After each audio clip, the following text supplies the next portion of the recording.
बच्चों, आज फिर बायो में आपका वेलकम है। मैंने आपको बायोडाइवर्सिटी वाला चैप्टर शुरू करवाया हुआ है। वेरी शॉर्ट आंसर डिस्कस हो रहे हैं।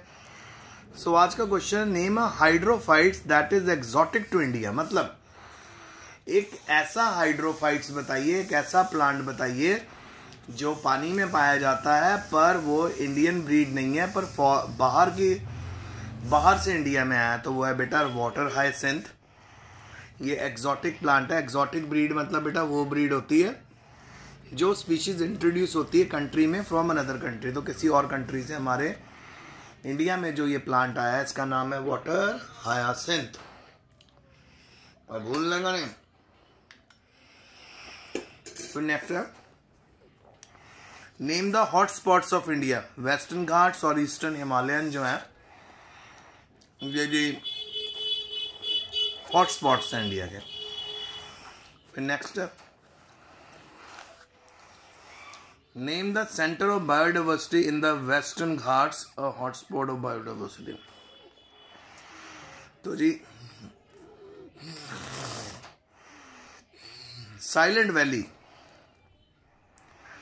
और जो न्यू एमेम्बलम रिजर्व है ये हमारे सेंटर है बायोडाइवर्सिटी के। नेक्स्ट है जी, name the plant from whose bark an anti cancer drugs taxol is obtained.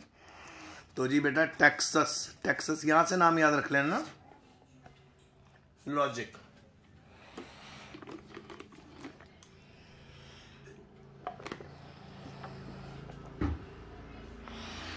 जो भी आपसे क्वेश्चन में पूछा गया होता है आपका आंसर उसी वर्ड में से मैक्सिमम टाइम बना। देखो टैक्सोल बोला है, सो प्लांट का नाम क्या है? टेक्सस ब्रवीफोलिया। ठीक है, ब्रवीफोलिया, टेक्सस ब्रवीफोलिया। और टेक्सस बकाटा, ठीक है, ये जो है एंटी कैंसर ड्रग हमें यहां से मिलती है।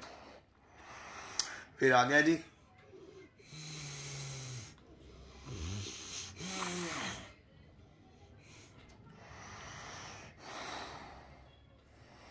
Name the world earth day. तो भाई 22 अप्रैल जो है वो वर्ल्ड अर्थ डे होता है। Who supported conservation and development bye biosphere reserve. So world conservation union है भाई, world wide fund of nature है। इन दोनों एजेंसीज ने अपनी जो कंजर्वेशन के थ्रू बायोडाइवर्सिटी और बायोस्फीयर्स को रिजर्व करा।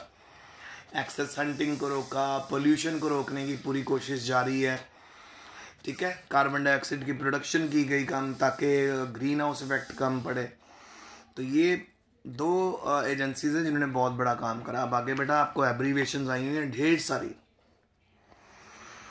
तो सबसे पहली एब्रीवेशन देखने को मिलती MNHS, Mumbai natural history society. Mumbai natural history society. फिर देखिए UNEP, united national environmental programme. United national environment programme. फिर आ गया बेटा हमारा पीटा। पीटा है people for ethical treatment of animals. ठीक है, पीटा ने बहुत ज़्यादा रोल प्ले करा। कितने आप कह सकते हो कि पहले जब हमारे टाइम में डिसेक्शन होती थी बायो के लेक्चर में, बायो के प्रैक्टिकल्स में हमेशा, सो यूजुअली रैट की डिसेक्शन भी हम लोग करा करते थे, पर पीटा ने इन डिसेक्शंस पे रोक लगा दी है। फिर है जी IBWL,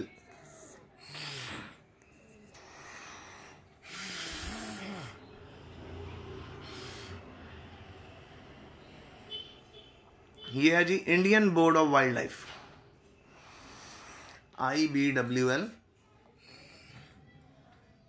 Indian board of wild life. फिर है जी IUCN, international union for conservation of nature and natural resources. तो ये एब्रीवेशन, छोटी छोटी एब्रीवेशंस बेटा प्लीज आप इन्हें याद कर लीजिए क्योंकि ये आपके एग्जाम में जरूर आ जाती हैं। तो जैसे केमिस्ट्री में 5 नेम रिएक्शन आपको आज करना कितना आसान है आपके लिए। तो भाई मैं आपको ये बताना चाहता हूँ, इसी तरह अगर आपको पेपर में ये एब्रीवेशंस आई हो तो आपके पूरे नंबर है, बट अगर आती हैं तभी आप जवाब दे पाओगे, यहाँ पे तो तुक्का भी नहीं लग सकता है ना। तो इनको रट्टा मारिए अच्छे से, ठीक है जी। Who coined the term wild life? Wild life किसने कॉइन की? William Hornaday. विलियम हॉर्नडे नाम के साइंटिस्ट थे, उन्होंने वाइल्ड लाइफ टर्म कॉइन की। फिर है जी, what is wild life symbol of WWF? ठीक है,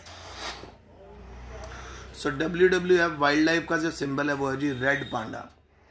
सो कहीं पे भी अगर रेड पांडा बना है तो it represent WWF wild life, ठीक है।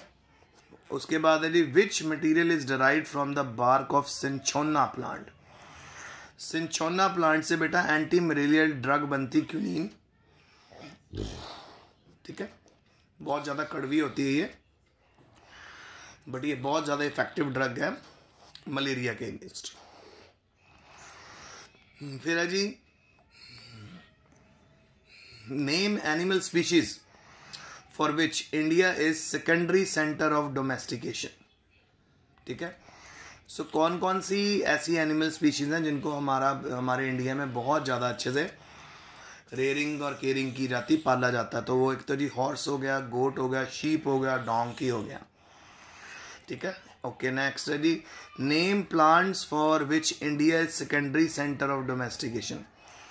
तो जैसे हमारा इंडिया सेकंड नंबर पे आ रहा है हॉर्स, गोट और शीप और डंकी की प्रोडक्शन में और उनकी रेयरिंग और केयरिंग में, तो इसी तरह टोबैको, मेज और पोटैटो, ये 3 मेजर जो प्लांट्स हैं ये भी हमारे इंडिया को सेकंड नंबर पे लाते हैं वर्ल्ड में।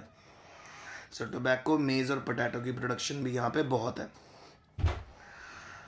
फिर आगे जी, name crop plants, fruit plants and veg. Close करो उसको भी and give it to me. Yeah, I'll give you after some time, you have to wait.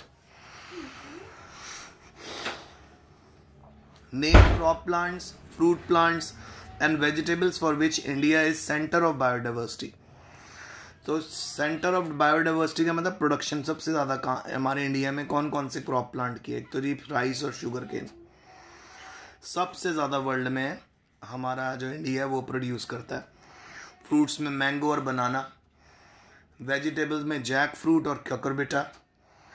फिर name 3 categories of threatened species, 3 species बताइए, categories बताइए जो धीरे धीरे खत्म हो रही है। एक तो बेटा एंडेंजर्ड स्पीशीज है, मैंने आपको बताया था, वनरेबल स्पीशीज है और रेयर स्पीशीज हैं। ये तीनों स्पीशीज जो है थ्रेटेंड स्पीशीज में आती है, इनका नंबर धीरे धीरे धीरे कम होता जा रहा है। बहुत से रीज़न है कम होने के बेटा, एक तो एक्सेसिव हंटिंग रीज़न हो जाता है ना, और हैबिटेट्स को, जब इनकी हैबिटेट्स को मैन हार्म पहुंचाता है, जब इनकी हैबिटेट ही डैमेज हो जाती तो कहाँ से सर्वाइव कर जाएंगे, अब बताओ मुझे।